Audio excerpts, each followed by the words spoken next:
Beets are one of those crops that you always hear you need to sow the seeds directly into the soil. The reason for that, they're a root crop and you never want to disturb the roots of root crops. But a few years ago, I tried an experiment and I started sowing the seeds into containers first and then transplanting them into the soil a few weeks later. And now it's the only way that I grow my beets. So today I'm going to show you what I do and why I think that's a much better way to grow beets every time.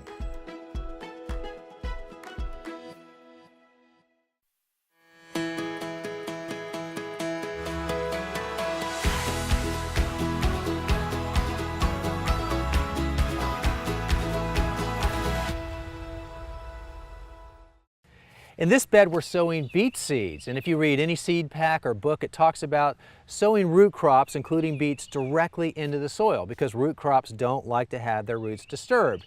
That makes sense, but something that I've been experimenting with lately, and so have a lot of you, is sowing those beet seeds directly into small containers, a few per container, allowing them to grow out and then thinning out to just one plant. And the beauty of that is, by the time it is ready to plant them outside, you've got one strong plant that you can place into the ground in even spacing for maximum efficiency and a healthy plant. And I'm using my planting board for that. What this allows me to do is space evenly. These notches are every 3 inches. In my case, I'm going to space them every 6 inches. That's going to give the plant the maximum chance to grow out and that beet to form the largest root possible.